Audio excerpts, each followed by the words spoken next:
negotiation is part of this, and it's important to also realize what you're negotiating against, what are the rules of the game, how to protect you, and how to do future sales, even with bad current deals, how to let in future sales around that.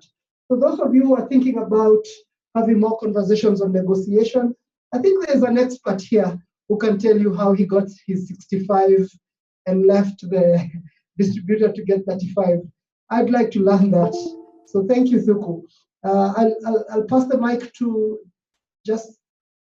Hi, Justus. Yes. I'm that friend of Thuku, yeah? Confession. Anyway, in the spirit of partnership and collaboration, the team, Too Early for Birds, I don't know if they're still around. If you're thinking of doing second season or whatever it is, you have a friend with Nation Media Group as far as publicity and marketing is concerned. Let's appreciate that. And thank you. And that goes to anyone doing theater and performing arts.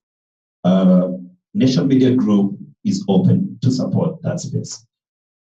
My main point is, in the ever-changing, what we'll call content ecosystem, it's become so vital to understand that guy called the audience.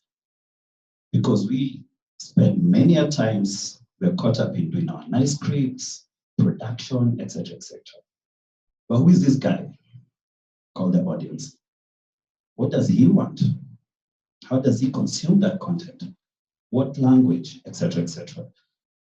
That goes, and pretty much it helps you to do your trend focus.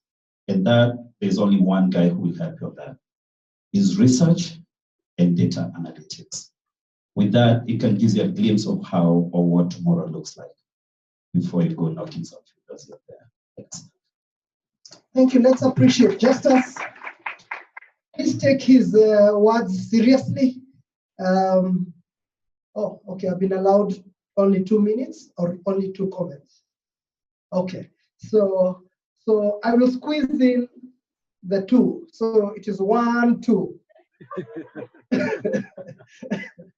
So no, he's been waiting long enough, then the 2, yes. Just do the Kenyan style. Exactly. Good evening to everyone. Yeah, I'm Bisong Jonas from Cameroon. I run a film production known as Josa Global Head Media. I might not 100% fit in this forum because I'm into media purposely for impact, not really for gain.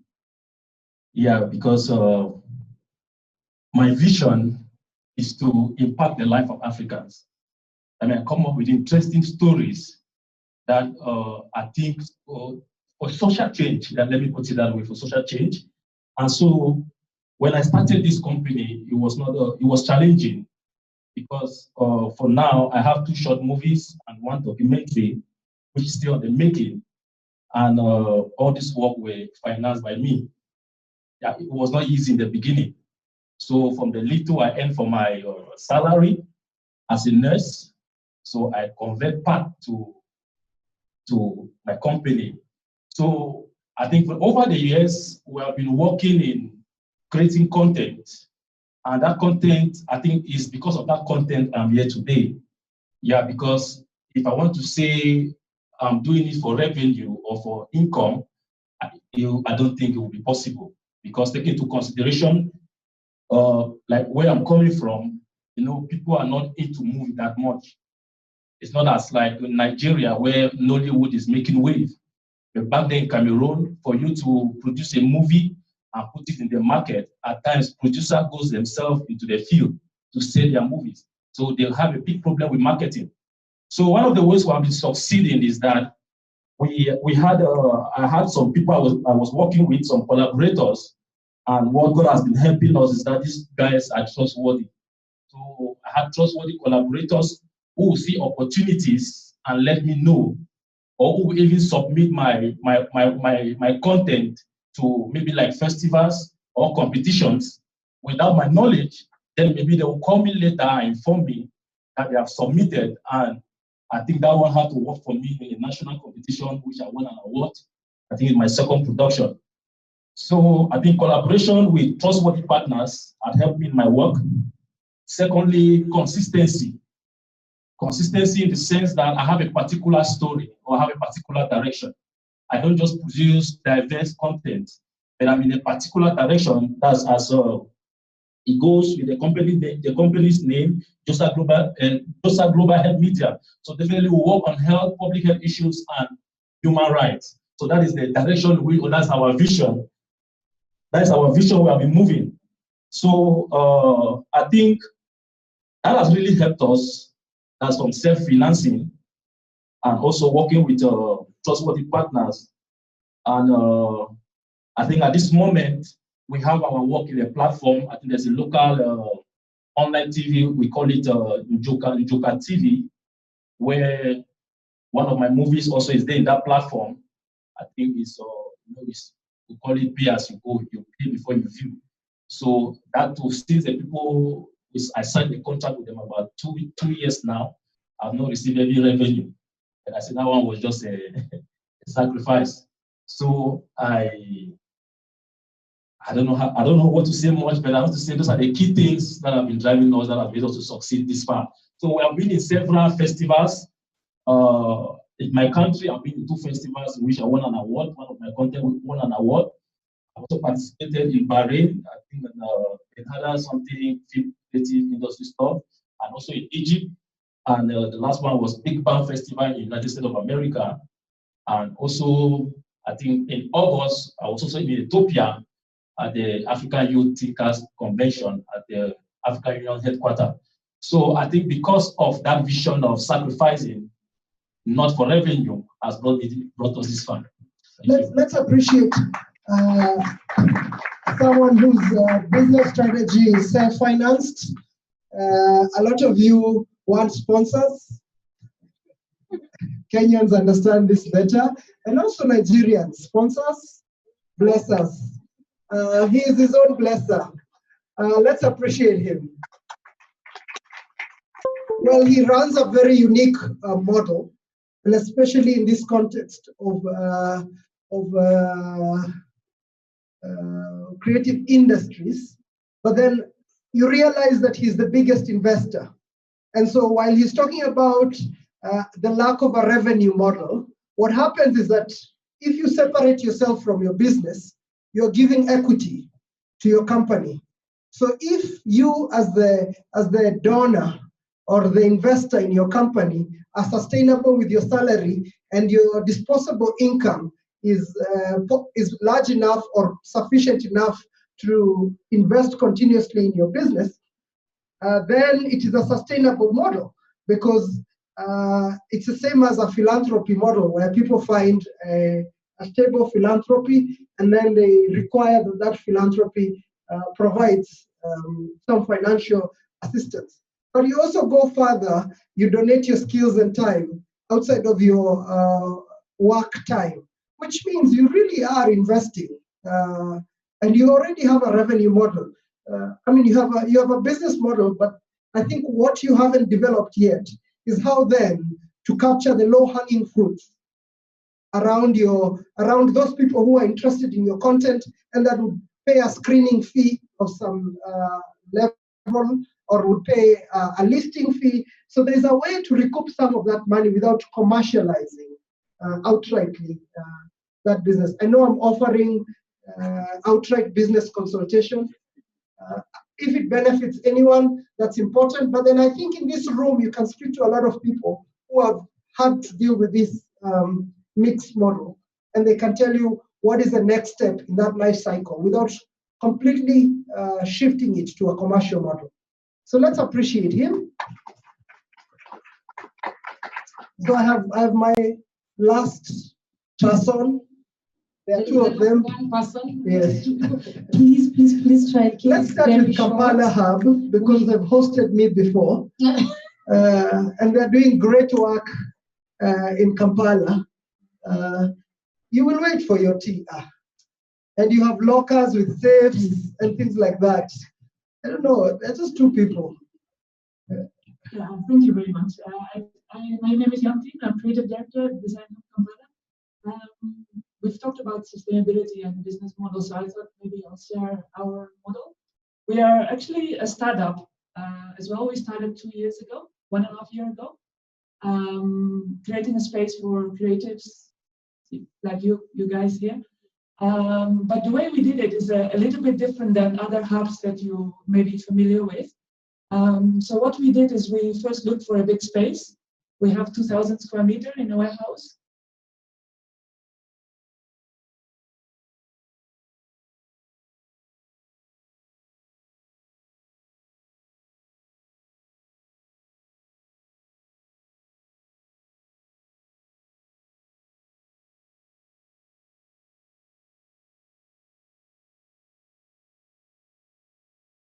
Coming in. And that allowed us to create this system where actually the smaller creatives, like the individuals, could actually benefit from being in the space with these larger companies. They acted both as mentors, but also they are the ones that mostly pay for the space. So we charge per square meters, and the bigger companies kind of make up a large portion, and they pay for the space. And then the creatives, they can come in as co-workers. So in that way, they benefit. Actually, we have some also support companies that came in that they thought it was really cool to be part of the design hub. So we have lawyers and accountants in the space. Some of the bigger companies, they have retainers with them, and then the individual also make use of that services. So in that way, we kind of have a sustainable ecosystem that works very well. Yeah. Thank you so much. Half a person. I wanted to sort of give some insight to what Kingwa raised concerning data protection. This I speak not as a lawyer, but as a consumer and as a code cutter. When I really think about it, I think we come from a place where content wasn't local content. It was a lot of, we watched TV, and TV was not African content and until the local content regulations came out that forced TV to take up local content, and then creation of local content was a facet. So please be kind to us. We didn't grow up watching local content. So already I think our minds are poisoned one way. And then I'm thinking as a millennial, myself, I'm a code cutter for sure. And then there's code nevers. Okay, so code cutters are the ones who cut the code. Like you stopped watching TV, you get all your content online. There's a generation that they never had to do the connect, yeah, turning the what was it called, the aerial one or another. So they don't know that struggle. So I'm just when I think about it, there are platforms through which you can target those people, and you'll never find them in other sorts of platforms. I think at some point there was a shift, and it might be, please, I'm not accusing anybody, it might be that the industry didn't move with the shift. And now that the shift has already happened, it might be good to go back to the drawing table and see where to find the audiences. I would want something online for sure. I don't know what goes on TV, but I would want something online, and I'd watch, it doesn't matter on whatever platform it would be, and then maybe fancify it at the same time. There's a reason why so many Kenyans are willing to pay for Netflix, but at the same time not willing to pay for Viusasa. Yeah, because Viusasa is when I see the advertisements on Viusasa, there's a certain direction they're taking, and they're taking me back to my COD days. Yeah, while at the same time, Netflix is taking me to another world. So I don't know what needs to be done. I'm just giving perspectives from our consumer that perhaps that's where you might have a beef with us. But also remember our context. We didn't grow up like this, but at the same time, our consumership has shifted completely. There are times we look for content, and for African content, I think where we're looking for it and where it's found are really different. I'll encourage all of us to appreciate Mercy. Thank you for being the devil's advocate. especially in a room of people who can easily decide to be victims. I hope we can transform ourselves. So I want us all to breathe in. Just breathe in. It's been a long day. There's many words thrown at us. Just take another deep breath. Feel your toes. We are not going to talk anymore. I have been warned many times by management that it's time to let you be humans and do other human things other than sitting and listening to speeches. But it would be important for me to just recap the few things that have been said this evening. And if I can recap them, then I'll allow my panel to say bye, and then we can go for the cocktail. And then after that,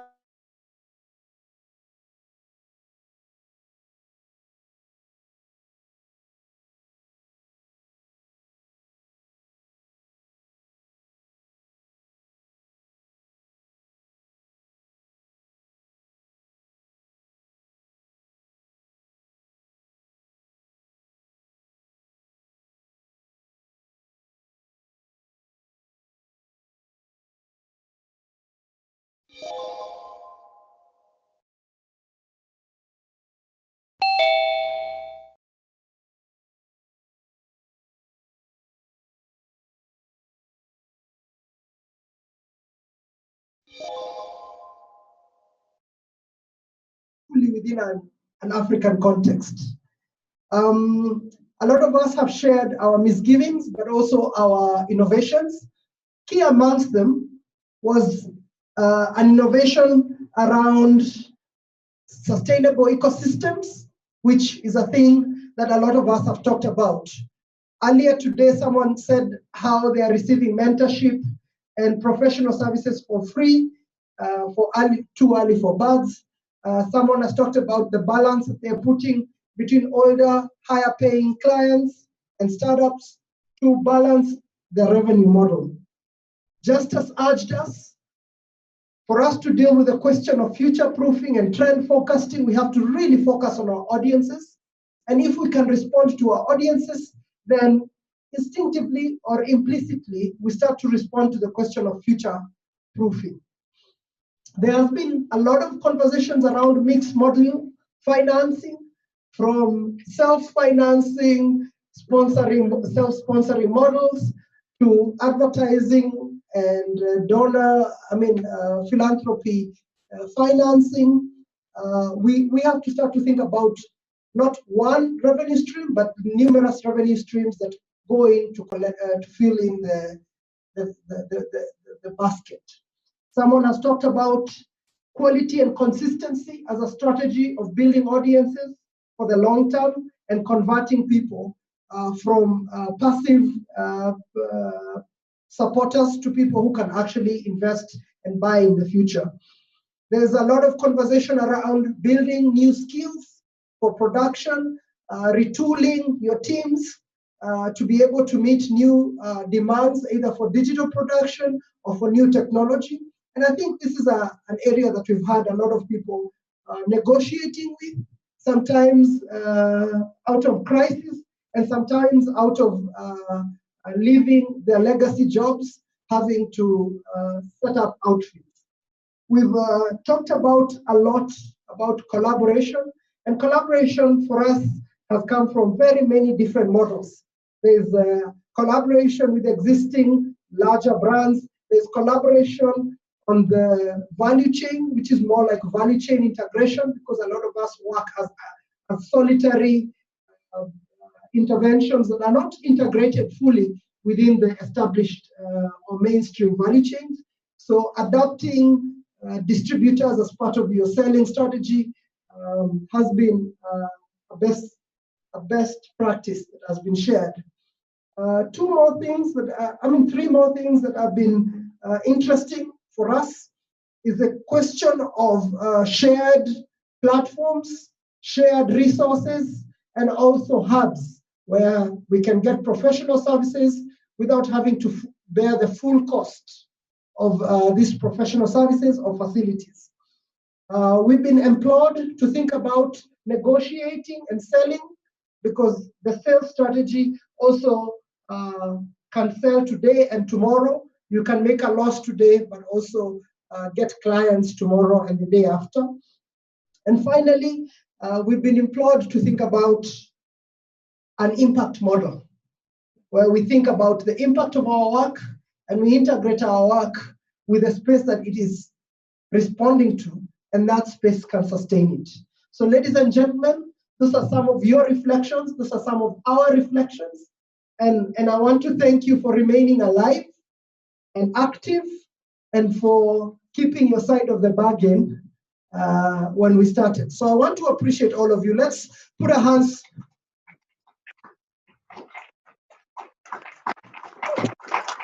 Thank you so much.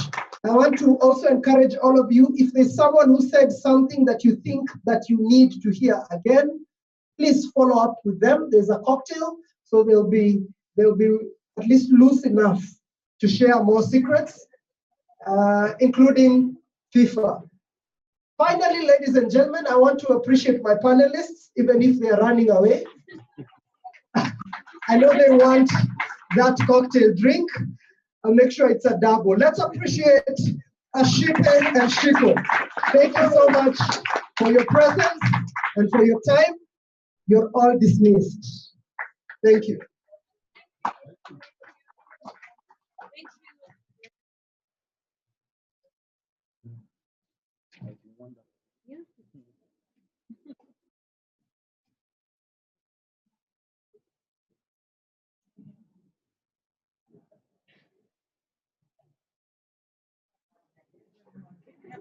Yeah, French is waiting.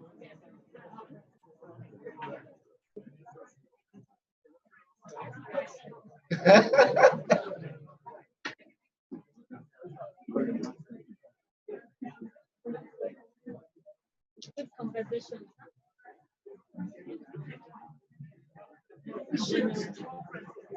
I have another idea. You said I'm full of ideas. We should have